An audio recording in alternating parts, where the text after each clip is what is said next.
નમસ્કાર વિદ્યાર્થી મિત્રો, ગુડ મોર્નિંગ. કેમ છો બધા? મજામાં?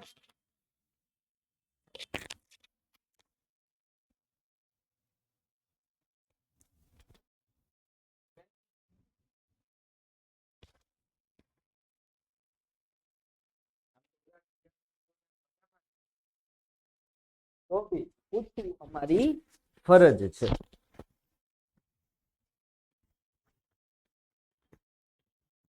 ઓકે, સ્ટાર્ટ કરીએ.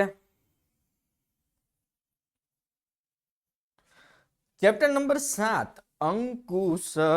અંકુશ કોને કહેવાય? બેઝિકલી અંકુશ કોને કહેવાય એની વાત કરીએ ને, બરાબર છે? તો હું એવું કહી શકું, બરાબર? આ તો જસ્ટ ફોર એકદમ લાઇટલી આપણે એક્ઝામ્પલ લઈએ તો તમારા મમ્મી પપ્પા તમારી ઉપર શું રાખી રહ્યા છે? અંકુશ. પણ એ નેગેટિવ આપણે બાબતમાં અંકુશને નથી લેતા, પોઝિટિવ બાબતમાં અંકુશને લઈએ છીએ. તમારા મમ્મી પપ્પા તમારી ભૂલ શોધવાનું, તમને મારવાનું ને ખીજાવાનું જ કામ કરે છે કે આની ભૂલ શોધો, મળે એટલે બરાબરનો મારો, ખીજાવો. આ કામ કરે છે નહીં. એ શું કરે છે? તો કે તમારી ભૂલ કદાચ એને દેખાય તો એ ભૂલ સુધારવા તમને સમજાવે છે અને ભવિષ્યમાં એ ભૂલ ન થાય એની તકેદારી રાખે છે. તો અંકુશ કંઈક આવું જ છે સંચાલનમાં પણ. કર્મચારીઓ જે કામ કરી રહ્યા છે એની ઉપર દેખરેખ રાખે છે, અને જો કર્મચારીથી કોઈ ભૂલ થાય, કોઈ ખામી આવે, કોઈ વિચલન આવે તો એ વિચલનને દૂર કરી અને સુધારાલક્ષી પગલાં લેવાનું કામ કોનું છે? તો કે અંકુશનું છે. ક્લિયર છે? તો સ્ટાર્ટ કરીએ અંકુશની, અને જો સમય બચે, અંકુશ ચેપ્ટર નાનું છે, સમય બચે તો ચેપ્ટર નંબર 8ની પણ શરૂઆત કરી દઈશું. ઓકે, તો શરૂઆત કરીએ એક અંકુશની વ્યાખ્યાથી. બરાબર, અંકુશ શું છે? સુદર્શન ચક્ર રિવિઝન બેચ.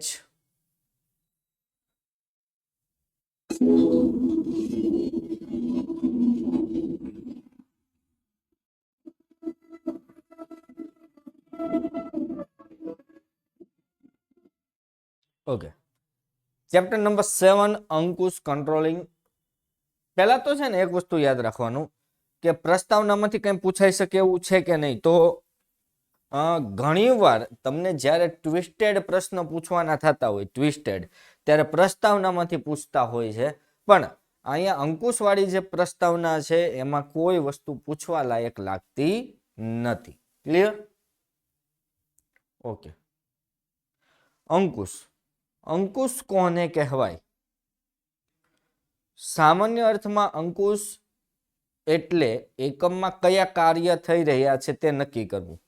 મતલબ જોવું કે એકમમાં કયા કયા કાર્ય થાય છે. સમજાણું?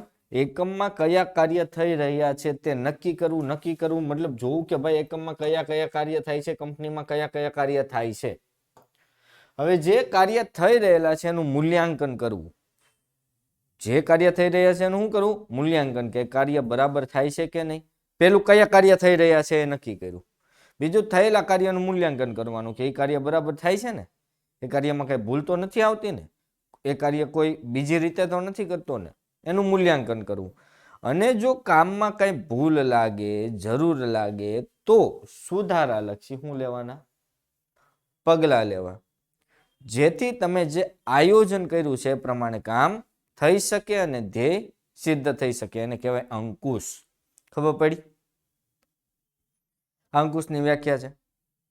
હવે જે તમને MCQમાં પ્રશ્ન પૂછાય છે એ પ્રશ્ન, આયોજન શું નક્કી કરે છે? ધ્યેય નક્કી કરે છે. અને અંકુશ તેને કેવું બનાવે છે? અસરકારક બનાવે છે. આ સેન્ટેન્સ યાદ રાખજો, આમાંથી એક MCQ પૂછાતો હોય છે કે આયોજન ધ્યેય નક્કી કરે છે અને અંકુશ પછી dot dot dot dot dot, Ankush તેને શું બનાવે છે? અસરકારક બનાવે છે. આયોજનમાં માત્ર તમે ધ્યેય નક્કી કરી લીધા હોય, પણ જો અંકુશ દ્વારા એ ધ્યેયને સિદ્ધ કરવાના માર્ગમાં જે ભૂલો કે વિચલનો છે એ દૂર ન થતા હોય તો ધ્યેય સિદ્ધ થવાનો નથી. ઓકે, ક્લિયર દેખાય છે ને તમને ડિસ્પ્લે?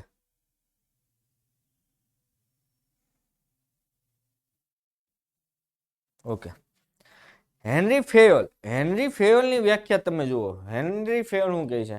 ધંધાકીય એકમમાં બધું એટલે બધા કાર્ય નક્કી કરેલી યોજના મુજબ, કર્મચારીને આપેલી સૂચના મુજબ, ધંધામાં જે સિદ્ધાંતો સ્થાપવામાં આવ્યા છે સિદ્ધાંતો મુજબ ચાલે છે કે નહીં તેની ચકાસણી કરવાની. જોજો, નક્કી કરેલી યોજના મુજબ, આપેલી સૂચના મુજબ, સ્થાપિત સિદ્ધાંતો મુજબ બધાય કામ ચાલે છે કે નહીં તે ચકાસણી કરવાની.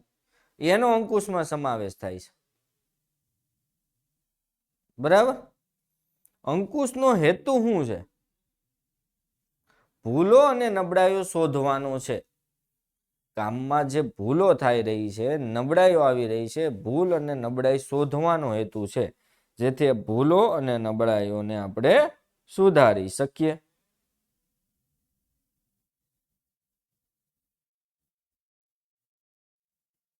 Okay, clear? તો બે વ્યાખ્યા ક્લિયર થઈ ગઈ. આ બ્લર આવે એનું હમણાં સોલ્યુશન આપી દઉં. ચાલો અહીંયા આવો, ક્લાસમાં આવો. Okay, next. પીટર એ બ્રકર એવું કહે છે કે પરિણામો અને પ્રયત્ન, સાધનો અને ઉદ્દેશો વચ્ચે સમતુલા જાળવવાનું કાર્ય એટલે અંકુશ. અને સૌથી વધારે આપણે આ વ્યાખ્યા મજા આવે એવી છે. બ્લર દેખાય છે. ઓકે, સૌથી વધારે આપણે આ વ્યાખ્યા પૂછાય.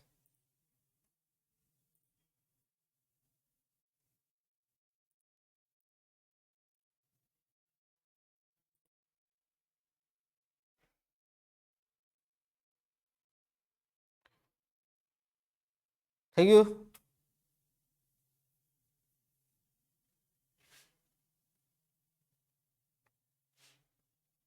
Okay, done. તો પ્રયત્ન અને પરિણામો, સાધનો અને ઉદ્દેશો એમની વચ્ચે સમતુલા જાળવવાનું કાર્ય એને આપણે અંકુશ કહીએ છીએ. ક્લિયર છે? ક્લિયર? નથી આવતું?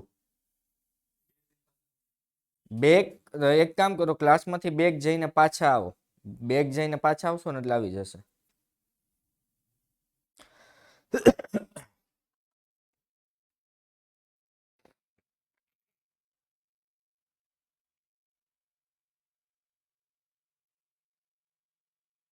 ઓકે,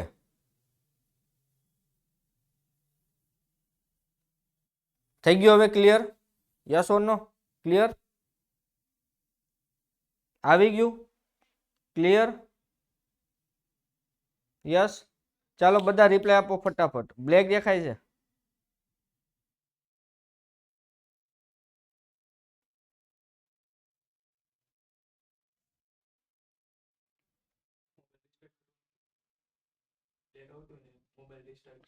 જેને બ્લેક આવતો હોય એની મોબાઈલ ને રિસ્ટાર્ટ કરી દે, એકવાર સ્વિચ ઓફ કરીને સ્વિચ ઓન કરી દે.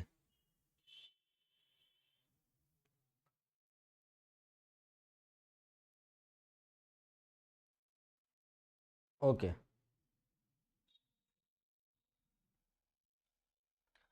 ચાલો અંકુશની લાક્ષણિકતાઓ, આયોજન સાથે સંબંધ. સૌથી પહેલા તો આપને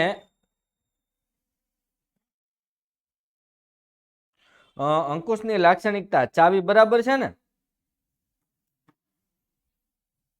ઓકે, ચાવી યાદ છે? ચાલો ચાવી બોલો તો અંકુશની લાક્ષણિકતા ચાવી શું છે? ફટાફટ આન્સર આપો. વૈભવી આ રચના 10 વ્યક્તિ આગળ છે. ચાવી શું છે? વૈભવી આ રચના કેટલા વ્યક્તિ આગળ છે? 10 વ્યક્તિ આગળ છે. પેલા તો આગ છે એવું હતું, પછી આગળ કર્યું છે, વધારાનો છે. વૈભવી આ રચના 10 વ્યક્તિ આગળ છે. પેલું આયોજન સાથે સંબંધ, અંકુશનો સંબંધ આયોજન સાથે છે, કારણ કે યોજના ઘડવાનું કામ કોણ કરે? યોજના ઘડવાનું કામ કોણ કરે?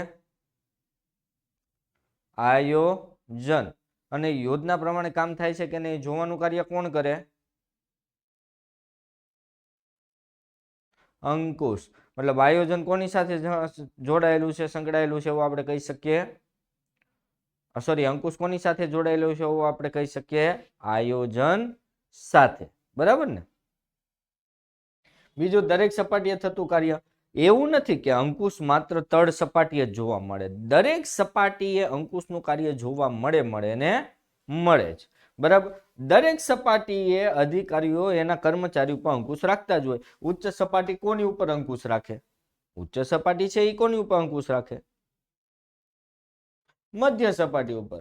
મધ્ય સપાટી તળ સપાટી ઉપર અંકુશ રાખે. પાછો આ સરકાર છે કે શેર હોલ્ડરો છે એ ઉચ્ચ સપાટી ઉપર અંકુશ રાખે. આમ દરેક સપાટીએ અંકુશ તો જોવા મળે છે અને મળે છે. હા, એનું પ્રમાણ વધતું ઓછું હોઈ શકે. સમજાય છે? એનું પ્રમાણમાં વધઘટ થઈ શકે કે અમુક સપાટીએ ઓછું પ્રમાણ, અમુક સપાટીએ વધુ પ્રમાણ, પણ કોઈ સપાટીએ બિલકુલ અંકુશનું કાર્ય ન થતું એવું જોવા મળતું નથી. સતત પ્રક્રિયા. એકવાર તમે કર્મચારી ઉપર અંકુશ રાખી દીધો એટલે કાયમી પછી સૂચના પ્રમાણે જ કામ કરશે એવું માની લેવાનું આપણે. એવું જ થાય. એવું હોત તો શિક્ષકની માથાકૂટ કેટલી ઘટી ગયો હતા. એકવાર આમ અંકુશ રાખે, કોઈ બોલતા નહીં, આમ લેસન આપી દઈશ, ઘરે મોકલી દઈશ, એલસી આપી દઈશ, અને બધા છોકરા શાંતિથી આખું વર્ષ બેઠા રહ્યા. તો શિક્ષકનું આયુષ્ય 5 વર્ષ વધી જાય અને માથાના વાળ છે ને પૂરેપૂરા 60 વર્ષ સુધી રહે. આ તો છોકરાઓ સાથે માથાકૂટ કરીને 40 વર્ષની ઉંમરે તો અડધા વાળ ખડી ગયા હોય ને નિવૃત્ત થાય ત્યાં તો થોડાક જ વૈદા હોય. એટલે અંકુશ સતત. અંકુશ એ કેવી પ્રક્રિયા છે? સતત ચાલતી પ્રક્રિયા છે. સતત ચાલ્યા જ રાખે. બરાબર. છેવટનું કાર્ય છે. પહેલા બધા કાર્ય થઈ જાય. જો પહેલા આયોજનમાં ધ્યેય નક્કી થાય, એ ધ્યેય પ્રમાણે આખું તંત્ર રચાય, અને આપણે કયું તંત્ર કહીએ છીએ? વ્યવસ્થા તંત્ર. વ્યવસ્થા તંત્ર રચાય. વ્યવસ્થા તંત્ર રચાયા પછી વ્યવસ્થા તંત્રમાં કામ કરવા માટે કર્મચારીઓની જરૂર પડે, એટલે કે કર્મચારી વ્યવસ્થા ગોઠવીએ. છેલ્લે કર્મચારીઓને કામ કરવા માટે દોરવણી આપીએ, અભિપ્રેરણ આપીએ, અને છેલ્લું કામ કયું વધે? અંકુશ. બધા જ કામ ચાલુ થઈ ગયા પછી અંકુશનું કામ આવે, એ પહેલા આવતું નથી. એટલે છેવટનું કાર્ય. ભવિષ્ય સાથે સંબંધ. ભૂતકાળમાં ભૂલ થઈ હોય સુધરી શકે? ભૂતકાળમાં ભૂલ થાય એ સુધરી શકે નહીં, નથી સુધરી શકવાની. પણ ભૂતકાળની ભૂલમાંથી શીખીને ભવિષ્યમાં એ ભૂલ ન થાય એની કાળજી રાખી શકીએ કે નહીં? તો અંકુશ એ ભવિષ્ય સાથે સંબંધ ધરાવે છે, ભૂતકાળ સાથે નહીં. ભાઈ, ભૂતકાળની ભૂલોમાંથી શીખો અને ભવિષ્યમાં એ ભૂલ ન કરે એની કાળજી રાખો. આ અંકુશ શીખવાડે છે આપણે. વિદ્યાર્થી મિત્રો, આ ચેપ્ટર જ નહીં, માત્ર આપણા જીવનને એક સંદેશ આપે છે, આપણા લાઈફનો એક મેસેજ આપે છે કે ભાઈ તમે છે ને ભૂતકાળની ભૂલોને જોઈને રડ્યા ના કરો કે યાર મારીથી આ ભૂલ થઈ ગઈ એટલે મારું કેરિયર બરબાદ થઈ ગયું. એ ભૂલને સુધારો અને જીવનમાં આગળ વધો. ભૂલને આપણે ચિંગમની જેમ થૂકી નાખવાની છે, ચોકલેટની જેમ ચગડવાની નથી. બરાબર? તો આ ભૂલો, ભૂતકાળની ભૂલો ભવિષ્યમાં ન થાય એનું ધ્યાન રાખે છે કોણ? અંકુશ. બરાબર. રચનાત્મક પ્રવૃત્તિ છે. આ પરીક્ષામાં પૂછાતું 2 માર્ક્સનું વિધાન, 2 માર્ક્સમાં આપણે વિધાન પૂછાય છે કે અંકુશ એ રચનાત્મક પ્રવૃત્તિ છે. સમજાવો. બરાબર. આપણે અંકુશ, આ શબ્દ મગજમાં આવે ને કોઈ પણ રીતે, અંકુશ, કંટ્રોલ, એટલે આપણે એમ થાય કે એ આપણા સ્વતંત્રતા ઉપર તરાપ મારશે. પણ આ માન્યતા હાવ ખોટી છે. બરાબર. આ માન્યતા કેવી છે? ખોટી છે બિલકુલ. કે ભાઈ અંકુશ કોઈની સ્વતંત્રતા ઉપર તરાપ મારતો નથી. અંકુશનું કામ શું છે? કર્મચારી આયોજન મુજબ કામ કરે છે કે નહીં એ જોવાનું, અને જો કર્મચારી ક્યાંક ભૂલ કરતો હોય તો માર્ગદર્શન આપવાનું છે.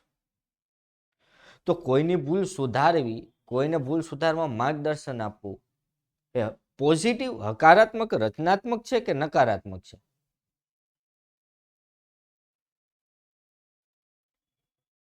પોઝિટિવ છે, હકારાત્મક કામ છે. એટલે જ કીધું છે કે અંકુશનું કાર્ય એ નિષેધાત્મક નથી પરંતુ વિધેયાત્મક. વિધેયાત્મક એટલે કે પોઝિટિવ છે, હકારાત્મક છે. કારણ કે ભૂલ સુધારી આપે છે, ભવિષ્યમાં ભૂલ ન થાય એની કાળજી રાખે છે. એટલે કે અંકુશ રચનાત્મક પ્રવૃત્તિ છે, હકારાત્મક પ્રવૃત્તિ છે. 3 રીતે વિધાન પૂછી શકાય. મગજમાં ફિટ કરવા હોય તો મગજમાં ફિટ કરી લેજો, ડાયરીમાં લખવા હોય તો ડાયરીમાં લખી લેજો. 3 રીતે વિધાન પૂછાય. અંકુશ એ રચનાત્મક પ્રવૃત્તિ છે, સમજાવો. બીજું, અંકુશ એ વિધેયાત્મક પ્રવૃત્તિ છે, સમજાવો. અથવા અંકુશ એ નિષેધાત્મક પ્રવૃત્તિ નથી, સમજાવો. ત્રણેયનો મિનિંગ એક જ થાય છે, પણ વિધાન અલગ અલગ રીતે પૂછી શકાય તો પરીક્ષામાં આપણે લોચો મારવાનો નથી. આંતરિક પ્રક્રિયા. જો કે અંકુશના લક્ષણો છે ને, અંકુશના લક્ષણો, એ લક્ષણોમાંથી મોટા ભાગના વિધાનો પૂછી શકાય છે. યાદ રાખજો. ફરી એકવાર રિપીટ કરું છું, અંકુશના લક્ષણોમાંથી મોટા ભાગના લક્ષણોના મુદ્દાના વિધાન પૂછે છે. અંકુશ આંતરિક પ્રક્રિયા છે, સમજાવો. તો તમે ધંધાની અંદરની પ્રક્રિયા ઉપર અંકુશ રાખી શકો. જેમ કે તમારી ખરીદી ઉપર તમારો અંકુશ હોય, વેચાણ ઉપર તમે અંકુશ રાખી શકો, કર્મચારી ઉપર અંકુશ રાખી શકો, ઉત્પાદન ઉપર અંકુશ રાખી શકો, હિસાબ કે નાણાકીય બાબત ઉપર અંકુશ રાખી શકો. બરાબર. તમારી કામ કરવાની પદ્ધતિ ઉપર અંકુશ રાખી શકો. મતલબ તમારા ધંધાની અંદરની અને તમારા કંટ્રોલમાં છે એ બધી વસ્તુ ઉપર તમે અંકુશ રાખી શકો. પણ બાહ્ય પ્રવૃત્તિ ઉપર અંકુશ રાખી શકો. સરકારની કાયદા કાનૂનમાં ફેરફાર, તેજી મંદીમાં ફેરફાર, લોકોના મેન્ટાલિટીમાં ફેરફાર, ફેશનમાં ફેરફાર, કુદરતી આપત્તિઓ, દુષ્કાળ, આ બધામાં ફેરફાર, એમાં તમે આપી શકો, એની ઉપર અંકુશ રાખી શકો.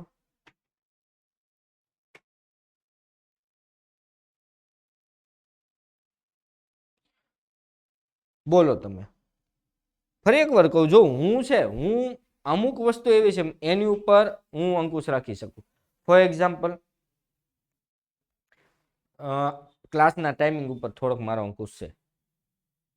તમારી ઉપર હું થોડોક અંકુશ રાખી શકું કે ભાઈ તમારે આ લખવાનું છે, આ વાંચવાનું છે. બરાબર છે. આ બધા ઉપર મારો અંકુશ છે. ક્લાસના ટાઈમિંગ ઉપર મારો અંકુશ છે, વિદ્યાર્થી પર મારો અંકુશ છે, થોડો ઘણો સંચાલકો ઉપર હું અંકુશ રાખી શકું કે ભાઈ આટલું આટલું આમ કરવાનું.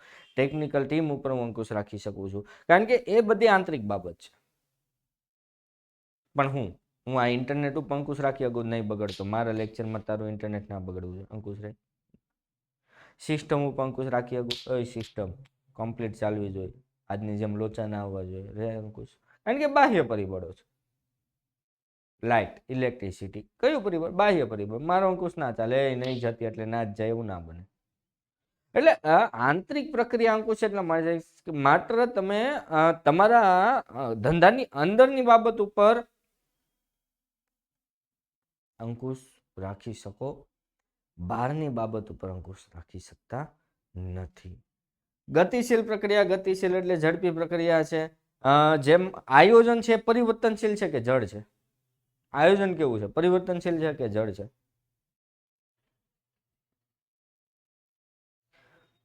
પરિવર્તનશીલ છે. આયોજન પરિવર્તનશીલ હોય તો આયોજનની ઉપર તો અંકુશ આધાર રાખે. આયોજનમાં ફેરફાર થાય એમ અંકુશમાં પરિવર્તન આવે. ક્લિયર? વ્યક્તિલક્ષી પ્રવૃત્તિ, વ્યક્તિ દ્વારા વ્યક્તિ માટે થતી પ્રવૃત્તિ છે. અંકુશના કેન્દ્રમાં વ્યક્તિ. અંકુશ કર્મચારી ઉપર રાખવામાં આવે, કોઈ સાધનો કે પ્રાણી પર અંકુશ રાખવામાં આવતો નથી. કોની ભૂલ સુધારવામાં આવે છે? તો માણસની, એટલે કે માણસ માટે, માણસ દ્વારા અને માણસથી થતી પ્રવૃત્તિ છે. અંકુશ બે હોઈ શકે, બે પ્રકારના, વૈધિક અને અવૈધિક. વૈધિક અંકુશ કોને કહેવાય? તમારા શિક્ષકો તમારી ઉપર રાખે છે, એ વૈધિક અંકુશ. ચાલે ઉભો થા, હોમવર્ક લાવો, આ તે. વૈધિક અંકુશ એટલે હું સત્તા દ્વારા તમને કોઈના પર અંકુશ રાખવાની સત્તા, અંકુશ રાખવા, બરાબર, રાખવાનું હોય એ વૈધિક કહેવાય. અને સંબંધો દ્વારા કોઈની ઉપર અંકુશ રાખવો એ અવૈધિક કહેવાય. દાખલા તરીકે કોઈ ઇમોશનથી તમારી ઉપર અંકુશ રાખતો હોય, બેટા આવું કરાય, આવું થાય, યાર તું તો યાર સમજ, અને એ રીતે તમારા કાર્ય ઉપર અંકુશ રાખે કયો અંકુશ કહેવાય? અવૈધિક અંકુશ. એટલે વૈધિક અંકુશ સત્તા દ્વારા હોય અને અવૈધિક અંકુશ લાગણી દ્વારા કે ઇમોશન દ્વારા હોય છે. ક્લિયર? એટલે બે પ્રકારના અંકુશ હોઈ શકે, વૈદિક પણ હોઈ શકે, અવૈધિક પણ હોઈ શકે બેટા. ચાલો, અંકુશનું મહત્વ. હવે લક્ષણોના 11 મુદ્દા જોયા.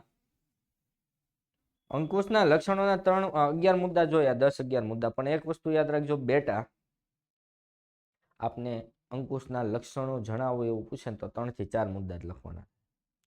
3 થી 4 મુદ્દા, કારણ કે મુદ્દા મોટા છે. ઓકે, એટલે અંદરથી કોઈ એક લક્ષણનું વિધાન સ્વરૂપે પૂછી શકે. અંકુશ એ સતત ચાલતી પ્રવૃત્તિ છે, સમજાવો. અંકુશ એ આંતરિક પ્રવૃત્તિ છે, સમજાવો. બરાબર. ચાલો તો મહત્વની વાત કરી લઈએ. આપને આ મહત્વમાં એક વસ્તુ યાદ રાખવાની, વિધાન પૂછાય અંકુશ વગરનું એકમ સારથી વગરના રથ જેવું છે. અવૈધિક ફરી સમજાવો ભાઈ. અવૈધિક અંકુશ એટલે શું? તમારા મમ્મી પપ્પા છે કે તમારા મિત્રો છે, સગા સંબંધી, તમારી ઉપર જે અંકુશ રાખે અવૈધિક અંકુશ. એક લાગણી દ્વારા અંકુશ. બરાબર, કે પછી ઇમોશન દ્વારા અંકુશ. ઓકે, એને કયો અંકુશ કહેવાય? અવૈધિક અંકુશ. અંકુશનું મહત્વ, ધ્યેય સિદ્ધિ. અંકુશ રાખો એટલે ધ્યેય સિદ્ધ થાય. કારણ શું? કામમાં જે ભૂલ છે, ખામી છે, એ દૂર થઈ જવાની. દરેક પ્રવૃત્તિ ઉપર અંકુશ રાખવામાં આવે, આયોજન અસરકારક બને. આ તમને 2 માર્ક્સમાં વિધાન પૂછી શકાય. અંકુશથી આયોજન અસરકારક બને છે, સમજાવો. અંકુશ રસ્તો નક્કી કરે. હેનો? ચાવી યાદ રાખજો, હે પ્રભુ આપકા વિકાસ લા દો. બરાબર. આયોજન રસ્તો નક્કી કરે, ક્યાં સુધીનો? ધ્યેય સુધી પહોંચવાનો. અને અંકુશ એ ધ્યેય સુધીના રસ્તા પર જે પણ કાંઈ વિચલનો આવતા હોય, જે પણ કાંઈ ભૂલો આવતી હોય એને શોધવાનું કામ અંકુશનું છે.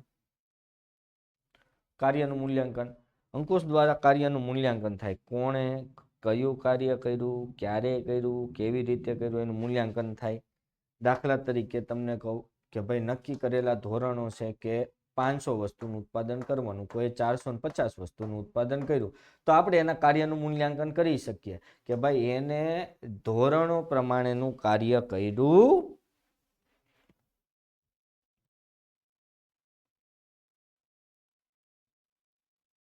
નથી. બરાબર ને? આ પણ 3 માર્ક્સમાં પૂછી શકાય. આમાં 6 મુદ્દા લખવાના. પ્રવૃત્તિ, એકમની દરેક પ્રવૃત્તિ વચ્ચે સંકલન કરવાનું કાર્ય અંકુશનું છે. વિચલનો એટલે ખબર છે ને તમને? વિચલનો કોને કહેવાય? વિચલનોને કહેવાય ભૂલ, ખામી, ખરેખર કામ અને નક્કી કરેલ કામ વચ્ચેનો તફાવત દૂર કરવાનું કામ અંકુશનું છે. તમે વ્યવસ્થા તંત્રમાં જે સત્તાની સોંપણી કરો છો તો સત્તા સોંપણી માટે પણ અંકુશની જરૂર પડે છે. કારણ કે તમે સત્તા તો સોંપી દો, એ સત્તાનો દુરુપયોગ તો નથી કરતો ને? સત્તા યોગ્ય રીતે વાપરે છે કે નહીં એ જોવા માટે પણ અંકુશની શું પડે છે? જરૂર પડે છે. ભૂલોની શોધ, 8મો મુદ્દો. અંકુશ દ્વારા કર્મચારી ઉપર દેખરેખ રાખવામાં આવે. હા કે ના? અંકુશ દ્વારા કર્મચારી ઉપર શું રાખવામાં આવે? દેખરેખ. દેખરેખ રાખો તો ભૂલ દેખાય કે નહીં? હું તમારી ઉપર દેખરેખ રાખું, મને તમારી ભૂલ મળે. એમ કર્મચારી ઉપર દેખરેખ રાખવામાં આવે તો કર્મચારીની ભૂલ મળે અને ભૂલ સુધારી શકાય. દોરવણી, ભૂલ સુધારવા માટે દોરવણી એટલે માર્ગદર્શન આપવામાં આવે કે નહીં? અંકુશ દ્વારા ભૂલ શોધવામાં આવે અને ભૂલ શોધી સુધારવા માટે શું આપવામાં આવે? માર્ગદર્શન એટલે દોરવણીમાં મદદરૂપ. બરાબર. આ મહત્વનું કાર્યક્ષમતાનું બેરોમીટર.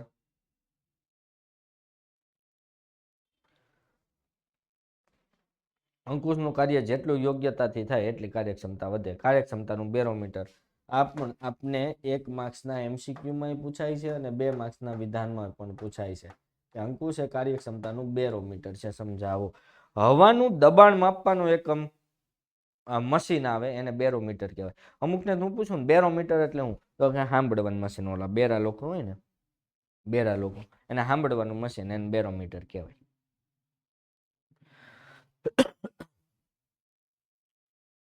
તો એ બેરોમીટર નથી. બેરોમીટર એ હવાનું દબાણ માપવા માટે છે. તો એના દ્વારા તમે હવાનું દબાણ માપી શકો કે ભાઈ કેટલું એર પ્રેશર છે. એમ અંકુશ દ્વારા કર્મચારીની કાર્યક્ષમતા કેટલી છે એ તમે માપી શકો. જેટલો કર્મચારી ઉપર અંકુશ ઓછો રાખવો પડતો હોય, જેટલું અંકુશનું કાર્ય યોગ્ય રીતનું થતું હોય એટલી કાર્યક્ષમતા વધુ હશે, અને જેટલું અંકુશનું કાર્ય છે બરાબર એ અયોગ્ય હશે, અંકુશના કાર્યમાં કંઈ લેવાનું નહીં હોય, ઠેકાણું નહીં હોય, એટલી કાર્યક્ષમતા કેવી હશે? ઓછી હશે. એટલે કે કાર્યક્ષમતા માપવાનું એક મશીન, એક બેરોમીટર તરીકે આપણે અંકુશને ઓળખી શકીએ. ક્લિયર?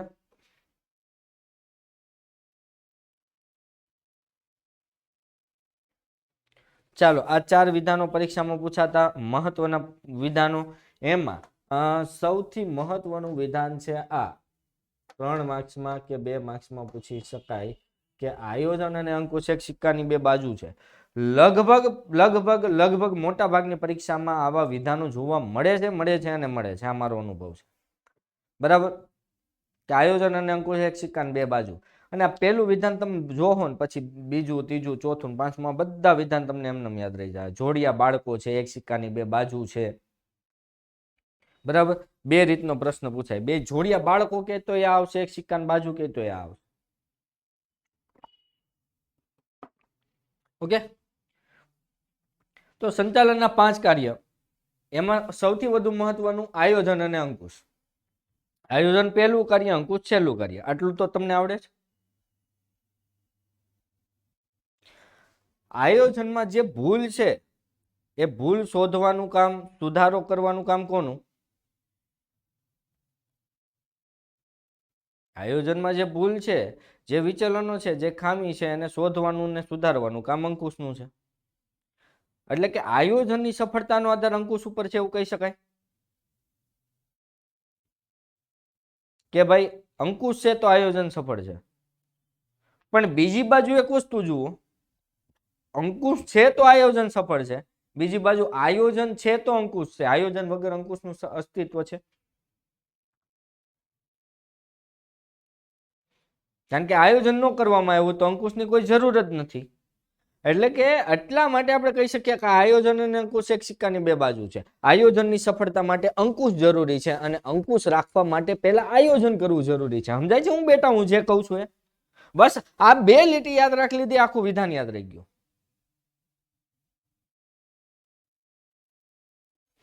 તો અંકુશ અને આયોજન એક સિક્કાની બે બાજુ છે. જોડિયા બાળકો છે. એવું જ બીજું વિધાન, પરિવર્તનો સામે રક્ષણ.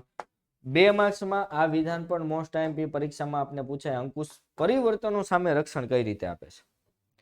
તો આયોજન આંતરિક અને બાહ્ય બે પરિબળોને ધ્યાનમાં લઈને આયોજન થાય. આપણે આયોજન વાળા ચેપ્ટરમાં જોયું તો યાદ છે ને કે ભાઈ આંતરિક અને બાહ્ય બે પરિબળોનું અનુમાન કરીને આયોજન કરવામાં. હવે તમે કોની ઉપર નિયંત્રણ રાખી શકો? આંતરિક પરિબળો ઉપર કે બાહ્ય?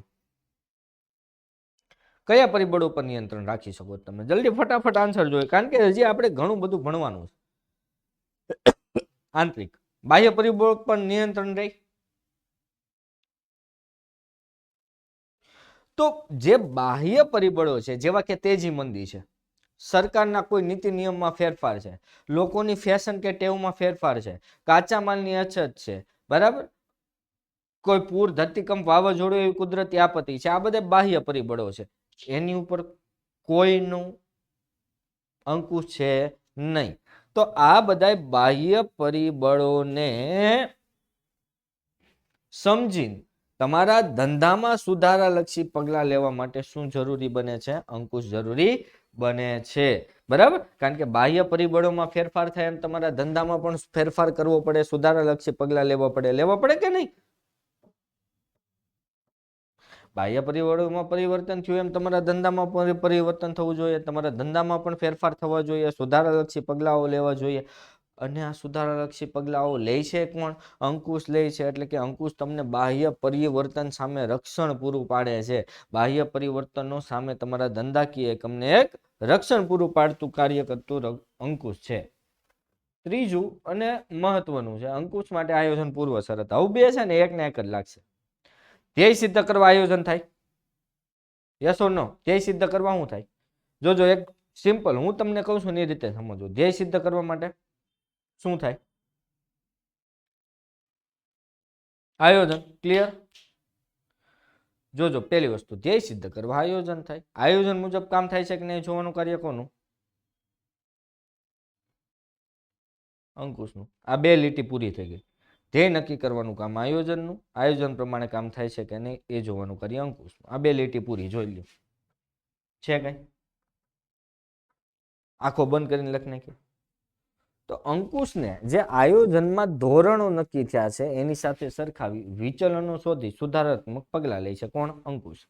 દાખલા તરીકે નક્કી કરેલ ધોરણો એટલે ટાર્ગેટ. તમે ટાર્ગેટ નક્કી કર્યો રોજની 700 વસ્તુ વેચવીશ, તો અને વાસ્તવિક કામગીરી એટલે કે ખરેખર કેટલી વસ્તુ વેચાણી એને વાસ્તવિક, અને રોજની 600 વસ્તુ વેચાણી, તો વિચલન કેટલું? 700 વસ્તુનો તમારો ટાર્ગેટ હતો, 600 વસ્તુ વેચાણી, તો વિચલન કેટલું? 100 વસ્તુનું. તો વિચલન શોધવાનું અને એ વિચલન સુધારવાનું કામ કોનું? અંકુશનું. એટલે કે આયોજન માટે અંકુશ માટે આયોજન પૂર્વ શરત છે એવું કહી શકે, કારણ કે આયોજન ન હોત તો આ ધોરણ હોત. આ ધોરણ હેમાં નક્કી થયા? આ ધોરણ હેમાં નક્કી થયા? આયોજનમાં. મતલબ આયોજન ન હોત તો આ ધોરણ ન હોત તો તમે સરખામણી કોની સાથે કરત? સરખામણી થઈ શકત? સરખામણી ન થાત તો વિચલન મળત, અને વિચલન ન મળે તો સુધારાલક્ષી પગલા પણ ભરી શકાય નહીં. ક્લિયર? અને ચોથું અને મહત્વનું વિધાન પાછું, આયોજન અંકુશનો જન્મ જાતા. આ પણ પરીક્ષામાં પૂછે. આયોજન વગર અંકુશનું સેમ, બધા સેમ જ છે. મિક્સ થઈ જાય તો જાજો પ્રોબ્લેમ આવે એમ નથી. આયોજન ઉપર પ્રવૃત્તિ રાખવાનો ના, એક્ઝામ્પલ આપવા કરતા આપણે વિધાન તો કમ્પ્લીટલી ચોપડી ના સમજાવવાના, એમાં આપણી મૌલિકતા ઓછી વાપ. જો આયોજન ન કરવામાં આવ્યું તો અંકુશની જરૂર રહેતી નથી, એટલે આયોજન અંકુશનો જન્મદાતા છે. અને આ બે વસ્તુ તો સેમ જ આવશે. આયોજન ધ્યેય નક્કી કરે, અંકુશ એની ઉપર. બરાબર? અંકુશની પ્રક્રિયા, અંકુશના તબક્કા, મહત્વનો પ્રશ્ન, આખો કોઈ દિવસ પૂછાતો નથી. માત્ર સુધારાલક્ષી પગલા વિશે ટૂંક નોંધ પૂછાય છે, અથવા પેલું પૂછાય છે ધોરણોની સ્થાપના. ઓકે, જેટલા પણ લીટા છે એટલા એક માર્ક્સના પ્રશ્ન છે.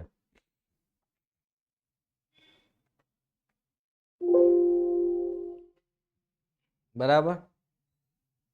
જેટલા લીટા છે એ બધા એક માર્ક્સના પ્રશ્ન છે, યાદ રાખજો.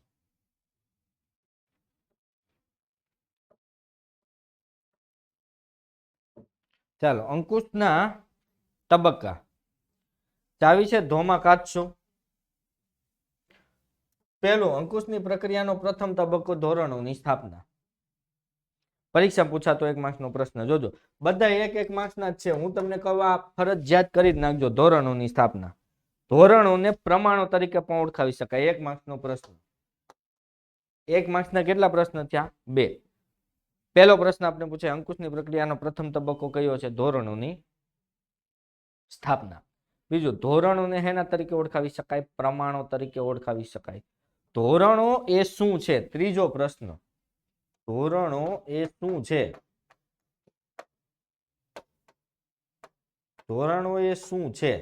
તો ધોરણો એ એક પ્રકારનો માપદંડ છે. દાખલા તરીકે હું તમને એમ કહી દઉં ને કે ભાઈ BA ની 50 માર્ક્સની ટેસ્ટમાંથી તમારે 40 તો લાવવાના છે મિનિમમ. એક પ્રકારનો માપદંડ થઈ ગયો. કેટલો? 40. એને ધોરણ કહેવાય, ટાર્ગેટ કહેવાય. ધોરણોની પસંદગી કઈ સપાટીએ થાય છે? 1 માર્ક્સનો પ્રશ્ન. કઈ સપાટીએ થાય છે? ઉચ્ચ સપાટીએ થાય છે. બરાબર? આપને પૂછે કે ભાઈ ધોરણોની પસંદગી કઈ સપાટી દ્વારા થાય છે? તો કઈ સપાટી દ્વારા? ઉચ્ચ સપાટી દ્વારા. બરાબર? ધોરણો કેવા હોવા જોઈએ? જો કેવા હોવા જોઈએ, કેવા હોઈ શકે. બરાબર? એમાં બહુ કન્ફ્યુઝન થાય છે. એટલે યાદ રાખજો, કેવા હોવા જોઈએ એવો પ્રશ્ન પૂછાય કે ધોરણો કેવા હોવા જોઈએ, તો સમજી શકાય એવા સરળ ને પાર પાડી શકાય તેવા વાસ્તવિક હોવા જોઈએ. બરાબર, ધોરણો કેવા હોવા જોઈએ, સમજી શકાય એવા સરળ અને પાર પાડી શકાય એવા વાસ્તવિક. પછી તમે ઇમ્પોસિબલ ધોરણો રાખી લો તો એ પાર પાડી શકાતા નથી. તો ધોરણો કેવા હોવા જોઈએ ખબર પડી ગઈ, સમજી શકાય તેવા સરળ, પાર પાડી શકાય તેવા વાસ્તવિક. ધોરણો કેવા હોઈ શકે, જોજો આમાં લોચા થાય કે ન થાય, કેવા હોવા જોઈએ અને કેવા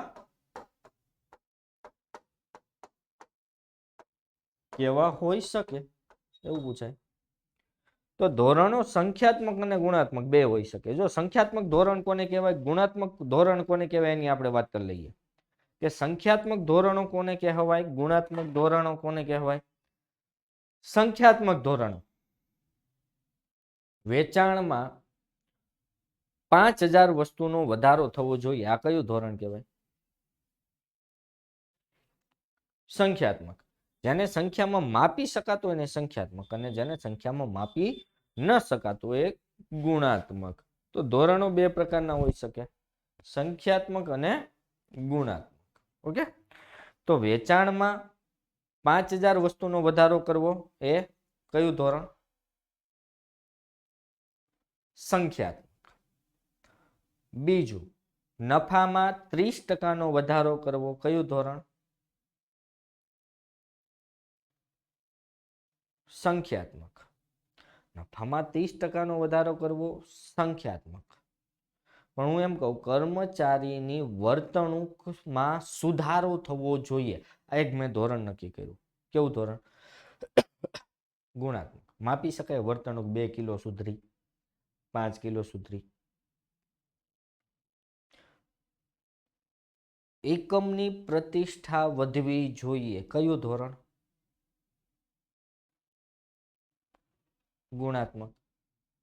બરાબર, પ્રતિષ્ઠા માપી શકાય. આજે આપણી પ્રતિષ્ઠામાં 50 લીટરનો વધારો થયો, તો ધોરણો સંખ્યાત્મક અને ગુણાત્મક હોઈ શકે. જો ધોરણના ઉદાહરણ આપ્યા છે, ટાર્ગેટ કેવા હોઈ શકે, નફાનો લક્ષ્યાંક નફો 10% વધારવો, વેચાણનો લક્ષ્યાંક વેચાણ 50,000 વધારવું, ઉત્પાદનનો લક્ષ્યાંક ઉત્પાદન ડબલ કરવું, ખર્ચનો લક્ષ્યાંક ખર્ચ અડધો કરવો. આ બધાય શું છે, ધોરણના ઉદાહરણો છે. આ પણ પરીક્ષામાં 1 માર્ક્સમાં પૂછાય. ધોરણોમાં કોનો સમાવેશ થાય છે, કયા પ્રમાણોનો સમાવેશ થાય, ભૌતિક પડતર, આવક, મૂડી વગેરે પ્રમાણોનો સમાવેશ થાય. 1 માર્ક્સનો પ્રશ્ન પૂછી શકાય કે ધોરણોમાં કયા કયા પ્રમાણોનો સમાવેશ થાય, ભૌતિક પડતર છે, મૂડી છે, આવક છે, આ બધા પ્રમાણોનો સમાવેશ થાય. ધોરણો કેવા ગાળા માટે તૈયાર કરવામાં આવે, લાંબા અને ટૂંકા. આ પણ પ્રશ્ન પૂછી શકાય.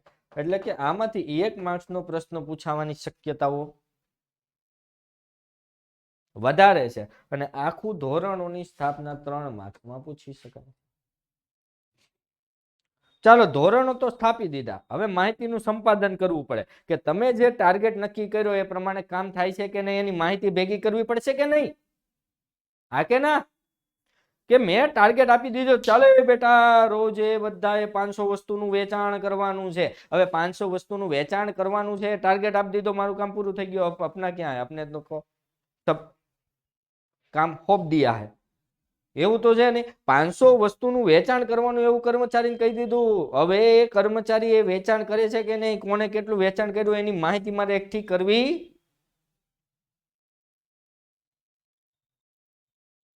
પડે.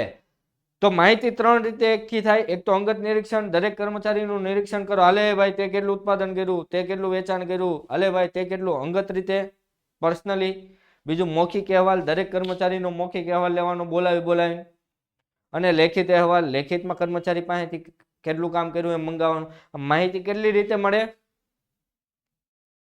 3. અંગત નિરીક્ષણ એટલે કે પર્સનલી આપણે જોઈ લેવાનું, માહિતી લઈ લેવાની ખુદ ગબ્બર. બીજું મૌખિક અહેવાલ, કર્મચારી પાસેથી મૌખિકમાં લઈ લેવાની માહિતી, અથવા લેખિત અહેવાલ. 3 રીતે માહિતી મળે. આ પણ 1 માર્ક્સનો પ્રશ્ન પરીક્ષામાં પૂછી શકાય. બરાબર.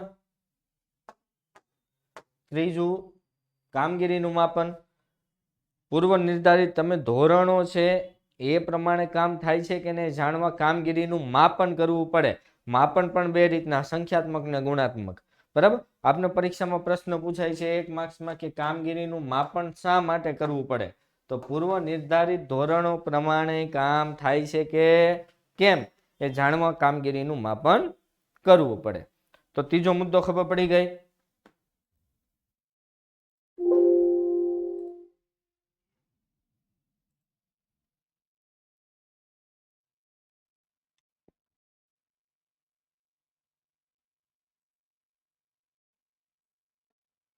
ઓકે.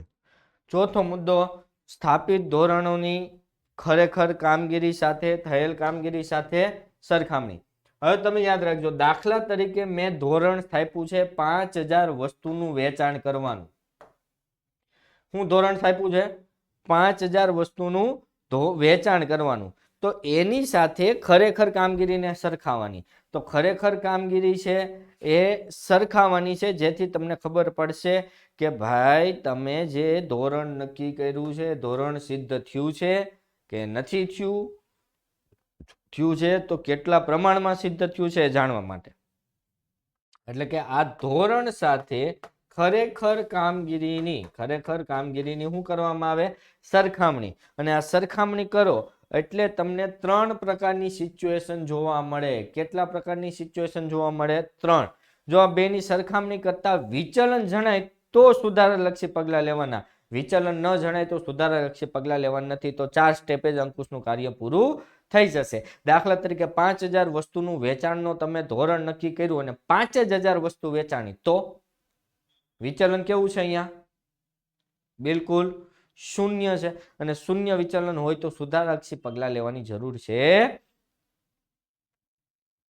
નહીં. પણ ક્યારે સુધારાલક્ષી પગલા લેવા પડે? જ્યારે વિચલન હોય, વિચલન જણાય તો. બરાબર, વિચલન હોય ત્યારે. તો વિચલન હોય ત્યારે 3 પરિસ્થિતિ હોય. પહેલું, પરિસ્થિતિમાં ફેરફાર ન કરવો. મતલબ સિચ્યુએશન જેમની છે એમની એમ જ રહેવા દેવાની, એમાં કોઈ ફેરફાર ન કરવો. ક્યારે પરિસ્થિતિમાં ફેરફાર કરવાનો ન થાય? બેટા ધ્યાન અહીંયા રાખજો, બહુ સિમ્પલ છે. જ્યારે થયેલી કામગીરીની ધોરણ સાથે સરખામણી કરી. થયેલ કામગીરીની કોની સાથે સરખામણી કરી? થયેલ કામગીરીની ધોરણ સાથે સરખામણી કરી. અને વિચલન એકદમ સામાન્ય હોય, સામાન્ય વિચલન, નોર્મલ તફાવત હોય, નોર્મલ ભૂલ હોય, નોર્મલ વિચલન હોય, તો એ સ્વીકાર્ય છે. ઇટ્સ ઓકે, એટલું તો ચાલે. તો કોઈ સુધારાલક્ષી પગલાં લેવાની જરૂર નથી. એટલે કે સિચ્યુએશનમાં કોઈ ફેરફાર કરવામાં આવતો નથી, જેમ છે એમ ચાલવા દેવામાં આવે છે. એક્ઝામ્પલ આપો એટલે ક્લિયર થાય. 5000 વસ્તુનું વેચાણ કરવાનો તમારો ટાર્ગેટ હતો, વેચાણ થયું 4998 વસ્તુનું. મતલબ વિચલન કેટલું આવ્યું? 2 વસ્તુ ઓછી વેચાણી, તો થાય ભાઈ. વિચલન એકદમ સામાન્ય છે, નોર્મલ છે. તો અહીંયા સુધારાલક્ષી પગલા લેવામાં આવતા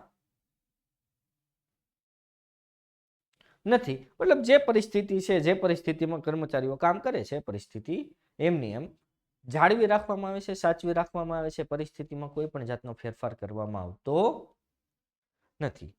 પહેલી વસ્તુ ક્લિયર, બરાબર. બીજી વસ્તુ, પરિસ્થિતિમાં ફેરફાર કરવો. જો પહેલામાં ફેરફાર નહોતા કરતા, આમાં ફેરફાર કરવાનો છે. ક્યારે ફેરફાર કરવાનો? ઓલાથી ઊંધું. જો ઓલામાં વિચલન કેવું હતું? સામાન્ય. તો અહીંયા માત્ર અસામાન્ય, એક જ શબ્દ એડ કરવાનો, બાકી સેમ ટુ સેમ. વિચલન અસામાન્ય હોય, મતલબ તફાવત મોટો છે, અસામાન્ય છે, તો એનું કારણ જાણવાનું કે આ તફાવત શું કામે આવ્યો, અને દૂર કરવા સુધારાલક્ષી પગલા લેવાના. એટલે કે પરિસ્થિતિમાં ફેરફાર કરવાનો. દાખલા તરીકે 5000 વસ્તુનો વેચાણનો ટાર્ગેટ છે અને વેચાણ થયું માત્ર 3500 વસ્તુનું, તો આ વિચલન કેટલું આવ્યું? 1500 વસ્તુનું. મતલબ આ વિચલન સામાન્ય છે કે અસામાન્ય છે?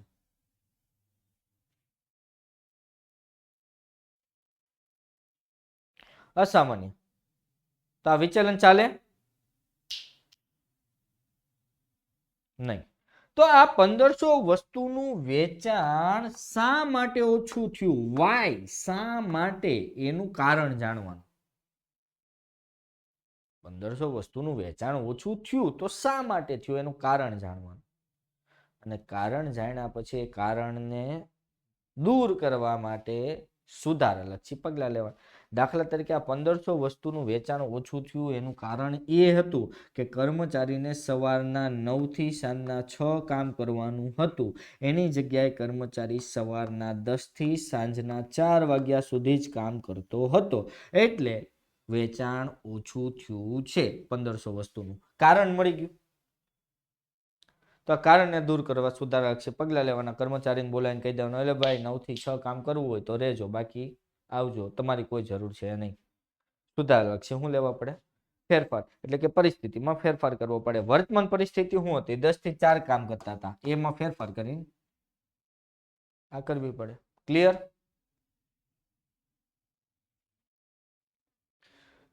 ત્રીજું, ધોરણોમાં. જો અત્યાર સુધી આપણું ધોરણ ફિક્સ રહેતું હતું બેટા, 5000 વસ્તુનું વેચાણ એટલે 5000 વસ્તુનું વેચાણ. એમાં આપણે ફેરફાર કરતા હતા કઈ? એ ફિક્સ હતું, અનચેન્જ હતું. આમાં બદલશે, આમાં બદલશે. બહુ ધ્યાનથી સાંભળજો, બહુ સિમ્પલ વસ્તુ. જો ધોરણો સતતપણે સિદ્ધ થઈ શકતા ન હોય, મતલબ કર્મચારી બહુ મહેનત કરતા, આપણે જોઈએ છે કે બિચારા મહેનત કરે છે, 1 મિનિટનો આરામ નથી કરતા, આપણે ઓવર ટાઈમ કરવા નથી કહેતા,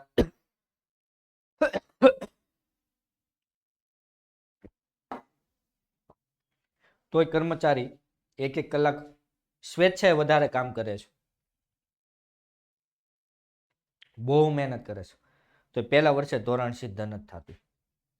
તમે જે આ 5000 વસ્તુનું વેચાણનું ધોરણ આપ્યું, કર્મચારી બહુ મહેનત કરે છે, 1-1 કલાકનો ઓવર ટાઈમ સ્વેચ્છાએ કરે, તો જ ટાર્ગેટ સિદ્ધ નથી થતો. 2-2 કલાકનું ઓવર ટાઈમ કરે છે, ટાર્ગેટ સિદ્ધ નથી થતો. વચ્ચે લંચમાં 10 મિનિટમાં જમીને પાછા કામ પર લાગી જાય, તો ટાર્ગેટ સિદ્ધ નથી થતો. એનો મતલબ શું થયો? તમારો ટાર્ગેટ બહુ ઊંચો છે, એવું કહી શકાય. ટાર્ગેટ બહુ ઊંચો છે. કર્મચારી તો મહેનત કરે છે બિચારા, આપણે ટાર્ગેટ જ એટલો ઊંચો આપી દીધો છે કે એચીવ કરી શકે એમ નથી. ત્યારે તમારે ટાર્ગેટમાં ફેરફાર કરવા પડે, ધોરણમાં ફેરફાર કરવા પડે, નવા ધોરણો સ્થાપવા પડે. ક્લિયર?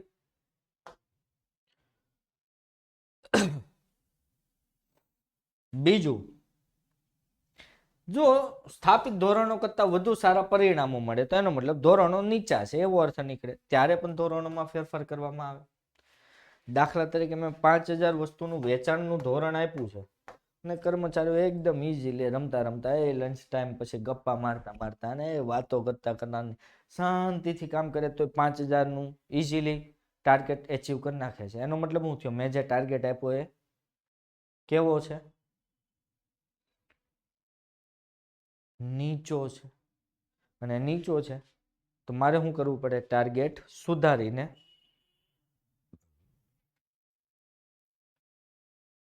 ઊંચો ટાર્ગેટ થોડો આપવો પડે. ઓકે, ખબર પડી ગઈ આટલી કે ન પડી? ધોરણમાં ફેરફારમાં. તો વિદ્યાર્થી મિત્રો, હવે આપણે રજા લઈએ. નેક્સ્ટ લેક્ચરમાં પછી 8મા ચેપ્ટર સાથે ફરી મળીશું. ઓકે, ત્યાં સુધી આવજો. Tata, bye bye. જય હિન્દ, જય ભારત.